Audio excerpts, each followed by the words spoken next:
two are north pole and south pole, and at present they are in the pole core position, and this is the external periphery, and it can be classified as yoke, and this is made up of cast iron and cast steel, so they are mechanically strong and also magnetically strong, which means that the permeability of this yoke is very large. Okay, now we will add the pole shoe component in this north pole and south pole. थोड़ा अब ठीक है, तो अब ये हमारे पास हमने इसका पोल शू बना दिया, तो अब क्या है, नॉर्थ पोल से साउथ पोल की तरफ फ्लक्स की लाइंस जाएंगी, ठीक है।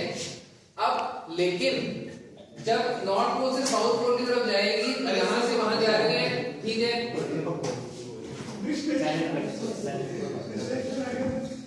तो जो यहां से वहां जा रही है वो तो ठीक है, लेकिन अब यहां ये क्या है, एक एयर गैप है, तो जब फ्लक्स लाइंस जो है वो इस नॉर्थ पोल से यहां टकराएंगी, अब क्योंकि ये खुद भी जो है परमेबिलिटी इसकी ज्यादा है, ठीक है, कास्ट आयरन है, कास्ट स्टील का बना हुआ है, फेरस मेटल का बना हुआ है, तो जब फ्लक्स लाइन यहां पे टकराएंगी तो ये उसको ये बोल देगा कि भाई साउथ पोल की तरफ जाओ, यहां से टकराएंगे वो वापस वहां चले जाएंगे, ठीक है भाई, दिशा देने का काम में आएगी, तो इसलिए इसको क्या हम हाई फेरस मटेरियल इसको बना दिया, ठीक है भाई, क्लियर है। तो ये तो बात हो गई, अब हम इसमें डालेंगे रोटर, ठीक है, ये सभी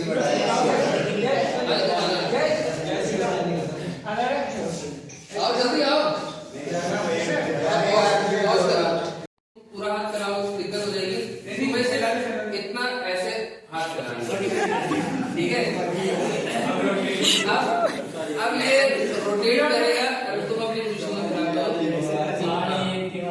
ठीक है, अब ये रोटेट करेगा, तो जो फ्लक्स लाइन यहां से वहां जा रही है उसकी कटिंग होगी। ओके, स्टार्ट करो, ऐसे ऐसे ऐसे ऐसे, ठीक है। अब एंटी क्लॉकवाइज रोटेट करो, एंटी क्लॉकवाइज रोटेट करो,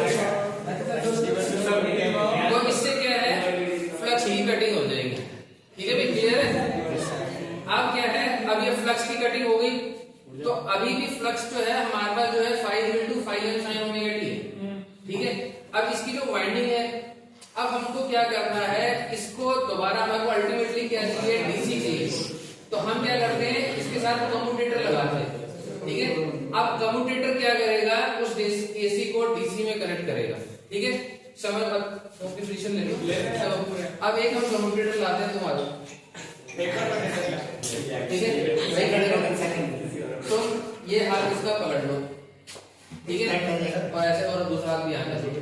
तो अब ये क्या है, यहाँ से यहाँ पे कम्यूटेटर ने क्या किया, एसी को डीसी में कन्वर्ट कर दिया, ठीक है। अब तुम आ जाओ, अब थोड़ा पास हो, ठीक है, इसको दोनों हाथ से पकड़ लो, हाँ थोड़ा आगे रखो। अब ये हमारा क्या है, ये हमारा ब्रश है, ठीक है। अब ये ब्रश क्या करता है, ये ब्रश कनेक्टेड है कम्यूटेटर से, तो एसी को डीसी में कन्वर्ट किया कम्यूटेटर ने। ये जो हमारा कम्यूटेटर है, ये हमारा मैकेनिकल रेक्टिफायर है, वो जो हमने बताया था, प्रियांशु ने जो बताया था, वो इलेक्ट्रिकल रेक्टिफायर था, एसी को डीसी में कन्वर्ट किया, ये हमारा मैकेनिकल रेक्टिफायर है, एसी को इसमें डीसी में कन्वर्ट किया, ठीक है। और ब्रश क्या करेगा, ब्रश इससे कांस्टेंट टच में है, अब तो कार्बन ब्रश है, तो वो क्या है, जब वो ऑपरेट करेगा तो उसका टच रहेगा, तो घिसेगा, घिसेगा तो क्या है, कार्बन ब्लैक प्रोड्यूस होगा, तो कार्बन ब्लैक क्या करेगा, वो कम्यूटेटर को ऑटोमेटिकली लुब्रिकेट करेगा, ठीक है भाई, लुब्रिकेट कर दिया। अब तुम आ जाओ, अरे आ जाओ, ड्रेस नहीं पहनी, तुम इसको हाथ में, अब कोई तुम कंधा कर लो, ठीक है। तो अब ब्रश से हमने इसको कनेक्ट किया, अब ये क्या है, रेक्टिफिकेशन हो गई, रेक्टिफिकेशन के बाद हमने इसको एक्सटर्नल लोड को हमने रेक्टिफाइड करंट भेज दिया, ठीक है भाई, सबको समझ में आ गया। अब हम इसको फिजिकली स्टार्ट करेंगे मोशन को, ठीक है, वन, और तुम थोड़ा शरीर घूमेगा, ठीक है, ठीक है, चलो कोई बात नहीं, ठीक, okay, disperse. So this is the model of rotor, north pole and south pole are above and below, ठीक है।